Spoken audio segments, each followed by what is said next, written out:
श्री स्वामी समर्थ. जय जय स्वामी समर्थ. श्री स्वामी समर्थ. जय जय स्वामी समर्थ. श्री स्वामी समर्थ महाराजांच्या नामस्मरणाने आजच्या व्हिडिओला सुरुवात करूया.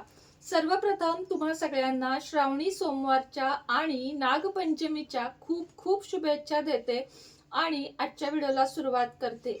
एक दोन शब्द नागपंचमी बद्दल, म्हणजे दोन गोष्टी मला नागपंचमी बद्दल बोलायच्या आहेत, त्या इथं क्लिअर करते. कारण नागपंचमीला खरं तर तवा कढई असं काही ठेवू नये म्हणतात.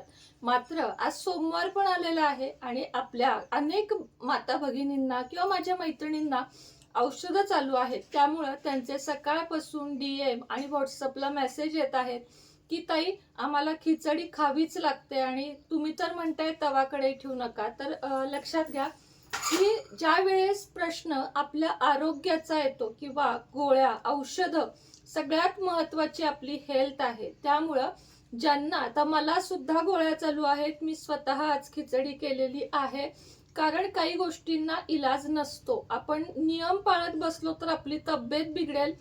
कारण त्याचं कसं आहे, नागपंचमी आणि सोमवार कधी एकत्र येत नाही. त्यामुळे नागपंचमीचे नियम मी तुम्हाला सांगत असते. पण आज श्रावणी सोमवार आलेला आहे. ज्यांना फ्रुट्सवर किंवा दुधावर नुसत्या होत नाही, माझंही होत नाही काही औषधांमुळे, त्यामुळे मी खिचडी केलेली आहे. हो, मात्र पूजा वगैरे करेपर्यंत खायचं नाही. अजून सुद्धा आता मी काही खाल्लेलं नाहीये. सकाळी फक्त मी चहा घेतलेला आहे, त्याच्यावरच आहे. तर तुम्ही पण तेवढंच करा की जेव्हा तुमची पूजा करून होईल महादेवाची, नागपंचमीची जी काही आहे, तोपर्यंत तरी खाऊ नका. बाकी ठीक आहे, काहीही हरकत नाही. कुठलाच परमेश्वर आपल्याला कोणतीही शिक्षा देत नाही, बरोबर आहे की नाही.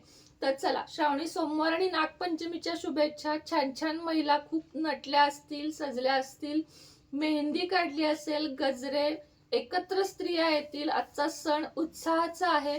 आणि आता श्रावण महिना म्हटलं की सणांचा भडीमार, म्हणजे हिंदू संस्कृतीमध्ये खूप जास्त सण येतात आणि अभिमानाची गोष्ट आहे की आपण हिंदू संस्कृतीमध्ये सगळं काही जपतो.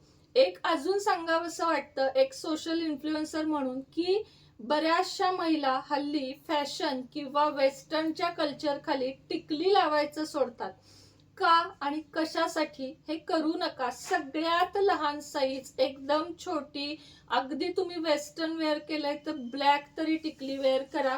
कारण मला इथं धर्माबद्दल बोलायचं नाहीये, पण जी ती लोक आहेत ती कधीतरी आपल्यासारखी हाऊस म्हणून, आपण जसं टिकली लावत नाही, मी तर कधीच करत नाही तसं, पण ज्या महिला करतात त्यांना सांगते, तशा त्या महिला हाऊस म्हणून टिकली लावतात का? नाही ना. मग आपण आपल्या संस्कृती, आपला धर्म, आपलं ते आहे ना, कानातलं, गळ्यातलं, अगदी लहान लहान घाला. वेस्टर्नवर मी सुद्धा म्हणत नाही कुंकू हळद लावून फिरा, कारण मीही ते करत नाही. पण बारकीशी टिकली, जे आपल्या हिंदू संस्कृतीचं प्रतीक आहे, कान टोचणे, नाक टोचणे, टिकली लावणे, हे अवश्य करा. मला खूप वेळा या विषयावर बोलायचं होतं, एखादा स्पेशल व्हिडिओ घेऊन मी येईन. पण अगदी लहान लहान तरी या गोष्टी आहेत ज्या तुम्ही पाळा.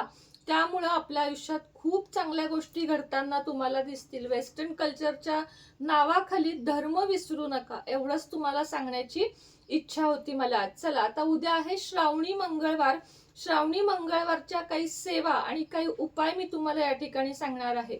सगळ्यांना माहित आहे, श्रावणी मंगळवार म्हणजे कुलदेवीचा किंवा माता लक्ष्मीचा आणि हनुमान रायाचा दिवस मानला जातो. त्यामुळं उद्या सगळ्यात आधी कुलदेवीची सेवा आपल्याला करायची आहे. कुळाचार केल्याशिवाय आपल्या घरामध्ये कोणाला सुख शांती लाभत नाही. कुळाचार करणे म्हणजे काय ते थोडक्यात सांगते की कुलदेवीला वर्षातून एकदा जाऊन येणे, घरामध्ये दुर्गा सप्तशतीचे पठण करणे, घरामध्ये कुलदेवी कुलदैवत यांचे फोटो किंवा टाक किंवा मूर्ती असणे, शक्यतो टाक किंवा मूर्ती असणे. त्या घराला घरच मानलं जात नाही जिथं कुलदेवी नसते. सगळ्यात प्रथम क्रमांकावर काय असेल तर आपली कुलदेवी, जिच्याकडं जाण्यामुळं किंवा जिच्या स्मरणामुळं आणि जिच्या भक्तिभावामुळे आपले अनेक अडकलेली कामे मार्गी लागतात. त्यामुळे लक्षात ठेवा, कुलदेवीची मूर्ती असणं खूप जास्त गरजेचं आहे. उद्या कुलदेवीच्या मूर्तीवर पाणी, पंचामृत, पुन्हा पाणी असा अभिषेक करायचा आहे. अन्नपूर्णेच्या मातेवर अभिषेक करायचा आहे. आणि सगळ्याच देवी देवतांचा उद्या सुद्धा पंचामृताने शक्य झालं तर किंवा कच्च्या दुधाने अभिषेक करायचा आहे. अभिषेक केल्यानंतर उद्या जी कोणी तुमची कुलदेवी टाक फोटो जे काही असेल त्याच्यावर ओम श्री म्हणजे तुळजाभवानी असेल तर तुळजाभवानीचा मंत्र, कोल्हापूरची आई असेल तर कोल्हापूरच्या आईचा मंत्र, आणि काहीच माहित नसेल तर ओम श्री कुलदेवताभ्यो नमो नमः या मंत्राचा जप करत कुंकुम अर्चन करायचे आहे. प्रत्येकाने न विसरता किमान 21 वेळा कुंकुमार्चन करायचं आहे. कुंकुमार्चन करताना नेहमी हरिण मुद्रा वापरायची असते, म्हणजे अंगठा आणि करंगळीच्या शेजारची 2 बोटे अशा पद्धतीने चरणांपासून कपाळापर्यंत कुंकुमार्चन आपल्याला सगळ्यांना करायचं आहे. श्रीयंत्रावर करा, 11 5 वेळा सगळ्यावर करा. एका तांबणामध्ये सगळे हे घ्या. काय काय घ्यायचंय? श्रीयंत्र घ्यायचंय, माता लक्ष्मी घ्यायची आहे आणि कुलदेवी घ्यायची, एवढं आपल्याला घ्यायचं आहे. आणि याच्यावर कुंकुम अर्चन करायचं आहे. कुंकुम अर्चन करून झाल्यानंतर दुर्गा सप्तशती मधला एक तरी अध्याय वाचायचा आहे किंवा संपूर्ण दुर्गा सप्तशती वाचायचं आहे. ते नसेल जमत तर सिद्धकुंजिका स्तोत्र हे महा उच्च कोटीची सेवा आहे.